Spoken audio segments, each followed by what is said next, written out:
Good morning students. देखिए हमारा next topic है किरचॉफ सेकंड रूल। हमने लास्ट क्लास में किया था Kirchhoff's first rule. First rule की क्या स्टेटमेंट थी? The algebraic sum of various current meeting at a junction in a close circuit is zero. जो हमारा फर्स्ट रूल था उसकी स्टेटमेंट क्या थी कि कोई भी हमारा जंक्शन एक पॉइंट है, जितने भी करंट उसमें एंटर हो रहे हैं या फिर एग्जिट हो रहे हैं, जो उनका अलजेब्रिक सम होगा वो क्या होगा? ज़ीरो के इक्वल होगा। ठीक है, जैसे I1 I2 I3 डायरेक्शन के अकॉर्डिंग उनका जो अलजेब्रिक सम होगा वो किसके इक्वल होगा? ज़ीरो होगा। और फर्स्ट रूल को हम बोलते हैं किरचॉफ्स करंट रूल। ठीक है, अगर हमने इस रूल में साइन कन्वेंशन याद रखनी है कि अगर करंट उस जंक्शन से आउटसाइड बाहर की साइड जा रहा है तो वो डायरेक्शन क्या होगी? नेगेटिव। जैसे यहाँ पे I3 है तो I3 नेगेटिव। अगर इनसाइड आ रहा है तो वो डायरेक्शन क्या होगी? पॉजिटिव। I1 पॉजिटिव, ये भी इनसाइड है तो I2 भी क्या होगा? पॉजिटिव। I2 भी क्या होगी? पॉजिटिव। जैसे ये हमारा आउटसाइड है तो ये I4 क्या होगा हमारा? Negative, minus I4। This is also outside, this is minus I5। तो जो ये अलजेब्रिक सम है करंट का किसी भी जंक्शन पे, उनका जो अलजेब्रिक सम होगा वो क्या होगा? ज़ीरो होगा। ये था हमारा किरचॉफ्स फर्स्ट रूल। ठीक है, अब है Kirchhoff second rule. First rule को हम बोलते हैं Kirchhoff's current rule, second rule को हम बोलते हैं Kirchhoff's voltage rule. Second rule का नेम क्या होता है? Kirchhoff's voltage rule. ओके, इसकी स्टेटमेंट क्या है? According to this around any close loop of a network. ठीक है, एक क्लोज लूप है, जैसे ये है हमारे पास। ठीक है, ये क्लोज लूप है।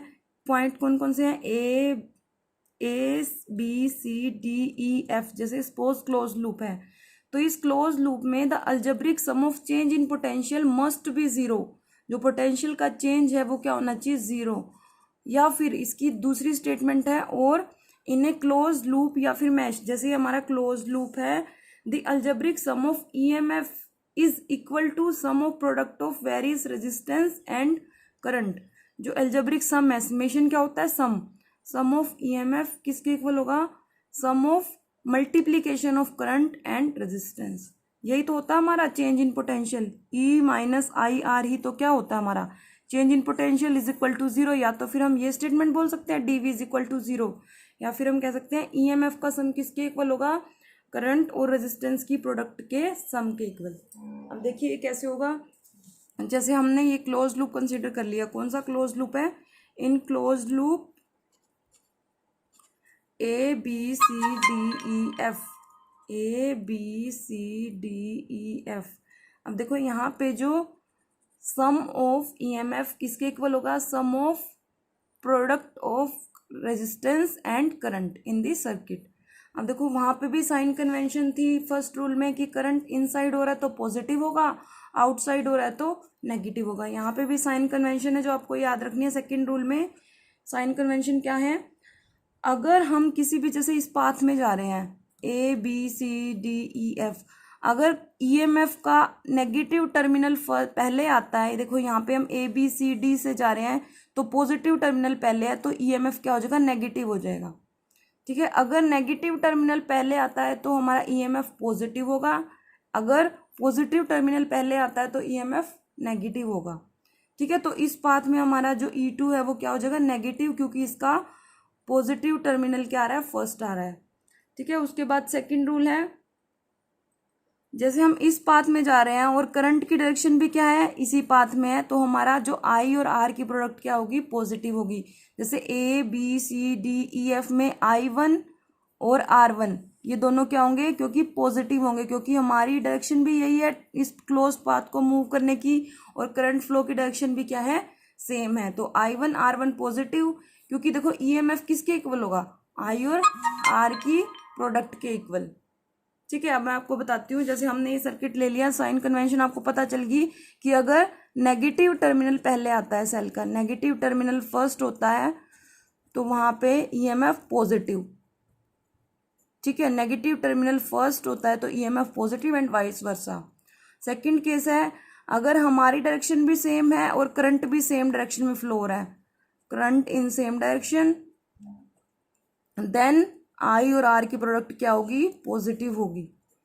ठीक है, देखो अब यहाँ पे हमारी स्टेटमेंट कहती है पहले हमने EMF लेना है, तो इस क्लोज पाथ में EMF लेना है B C D and E F और फिर ए, ये हमारा क्लोज बन जाएगा। इस पाथ को हमने मूव करना है। अब देखो ए से हम जब गए ईएमएफ लेना है, पहले E2 है तो E2 क्या हो जाएगा नेगेटिव, क्योंकि इसका पॉजिटिव टर्मिनल पहले आ रहा है। फिर हम मूव कर रहे हैं, फिर इसका नेगेटिव टर्मिनल पहले आ रहा है तो ये क्या हो जाएगा E1 पॉजिटिव, तो -E2 + E1, ये तो हो गया हमारा ईएमएफ का सम। दो ही ईएमएफ है, दो ही सेल हैं, तो हमने ले लिया -E2 और +E1, क्योंकि E2 का मूव कर रहे हैं तो पॉजिटिव टर्मिनल पहले आ रहा है तो वो नेगेटिव। फिर हम E1 पे जाएंगे तो इसका क्या होगा, नेगेटिव टर्मिनल फर्स्टली अकर हो रहा है तो वो क्या हो जाएगा पॉजिटिव। ठीक है, वो किसके इक्वल होगा, आई और आर की प्रोडक्ट के सम के इक्वल। अब देखो यहाँ पे हम जा रहे हैं I1 × R1, ये भी पॉजिटिव, क्योंकि हमारी आई की डायरेक्शन और हमारे मूव करने की डायरेक्शन सर्किट में सेम है। फिर I2 क्या है, ऊपर है, ऊपर जा रहा है, लेकिन हम कहाँ जा रहे हैं, डाउनवर्ड डायरेक्शन में। ठीक है, तो I2 और R2 की डायरेक्शन क्या होगी, अपोजिट होगी। हम इधर मूव कर रहे हैं और I2 कहाँ जा रहा है, ऊपर जा रहा है, तो -I2 R2। ओके, अब देखो I2 ही है यहाँ पे, तो हमारा ये क्लोज पाथ क्या हो गया, कंप्लीट हो गया। देखो I1 और R1 सेम डायरेक्शन में, हम भी इधर मूव कर रहे हैं और I1 R1 भी क्या है, इधर मूव कर रहे हैं, तो दोनों क्या हो गए पॉजिटिव, और I2 और R2 क्या हो गए अपोजिट डायरेक्शन में, तो वो क्या हो गए नेगेटिव। तो ये हमारा हो गया in close loop ABCDEF and A। अगर हम देखो इस सर्किट की बात करते हैं BCDE and B, BCDE and, इस सर्किट की बात करते हैं BEDCB, BEDC एंड B, ये सर्किट। ठीक है, तो इसमें क्या होगा, देखो हमारा जो ईएमएफ है उसका नेगेटिव टर्मिनल पहले आ रहा है, तो हमारा क्या हो जाएगा E2 पॉजिटिव हो जाएगा। ईएमएफ तो एक ही है इस सर्किट में, तो हमने ले लिया। वो किसके इक्वल होगा, आई और आर की प्रोडक्ट के सम के इक्वल। ठीक है, तो I3 और R3 दोनों क्या है, हम भी इधर मूव कर रहे हैं और करंट भी इधर ही मूव कर रहा है, तो किसके इक्वल हो जाएगा I3 एंड R3। अब देखो नीचे आते हैं I2 एंड R2, ये भी क्या हो जाएंगे पॉजिटिव, क्योंकि हमारी डायरेक्शन भी यही है और करंट की डायरेक्शन भी सेम है। I2 R2, ये हमारा हो गया इस क्लोज्ड पाथ में BEDCB। अगर हम लेते हैं ABEFA, अगर हम क्लोज पाथ लेते हैं ABEF एंड A, अब देखो इसमें क्या है E1 ABEFA, इसमें क्या होगा, यहाँ से हम मूव कर रहे हैं, यहाँ से A से स्टार्ट करके ईएमएफ एक ही है, तो उसका नेगेटिव टर्मिनल पहले आ रहा था, वो क्या हो जाएगा पॉजिटिव। E1 किसके इक्वल होगा, I1 ×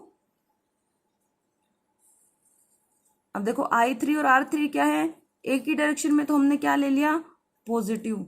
और देखो I1 ऊपर है और R1 भी क्या है ऊपर है, तो ये भी क्या होगा हमारा पॉजिटिव। ठीक है, तो ये साइन कन्वेंशन आपने याद रखनी है, ये आपका किरचॉफ सेकंड रूल। ठीक है, और जो हमारा फर्स्ट रूल था वो क्या था, law of conservation of energy को सपोर्ट करता था, जो हमारा law of conservation of charge को सपोर्ट करता था फर्स्ट रूल, जो करंट रूल था। लेकिन जो हमारा सेकंड रूल है ये क्या करता है, law of conservation of energy को सपोर्ट करता है। कैसे, देखो यहाँ पे जो चार्ज है मूव कर रहा है, चार्ज मूव करने की वजह से तो करंट फ्लो हो रहा है, उसको किसी भी फोर्स या फिर वर्क डन की नीड नहीं है। तो अगर चार्ज अपने आप ही क्लोज सर्किट में मूव कर रहा है ईएमएफ की वजह से, बैटरी की वजह से, सेल की वजह से, तो क्या होगा वहां पे, क्या होगा conservation of energy, no work done, और ना पे वहां पे हमारी जो एनर्जी है वो सेम रहेगी, ना तो कोई भी चेंज एनर्जी में नहीं हो रहा, ना तो वो इंक्रीज हो रही है ना फिर डिक्रीज हो रही है, वो क्या है एनर्जी वहां पे कंजर्व हो रही है। ठीक है, neither be created nor be destroyed. ठीक है, अब देखो फर्स्ट रूल और सेकंड रूल में आपके कुछ 2-3 डिफरेंस है आपने याद रखने हैं। जो हमारा Kirchhoff's first rule and Kirchhoff's second rule. देखो फर्स्ट रूल क्या होता है, according to this rule sum of current I is in close circuit is equal to 0, ये थी स्टेटमेंट। इसकी स्टेटमेंट क्या है, sum of EMF is equal to sum of product of current and resistance, IR होता है, V is equal to IR। ठीक है, इसको हम बोलते हैं हमारा करंट रूल। या फिर जंक्शन रूल, करंट रूल या फिर जंक्शन रूल। और जो हमारा होता है किरचॉफ्स का, वो क्या होता है, वोल्टेज रूल या फिर मैश रूल। मैश मतलब क्लोज सर्किट लूप। ये किसको सपोर्ट करता है, कंजर्वेशन ऑफ चार्ज को, चार्ज कंजर्व रहता है, कंजर्वेशन ऑफ चार्ज। और ये क्या करता है, कंजर्वेशन ऑफ एनर्जी।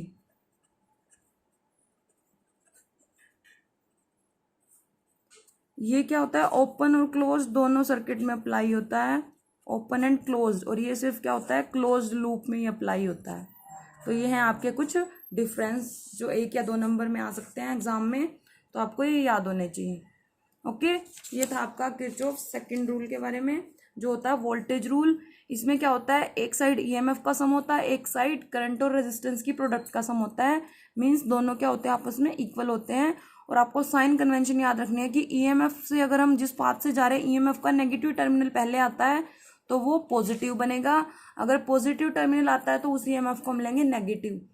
और आई और हमारी ट्रेवर्स करने की डायरेक्शन सेम होती है, तो वहाँ पे आई और आर की प्रोडक्ट क्या होगी, पॉजिटिव।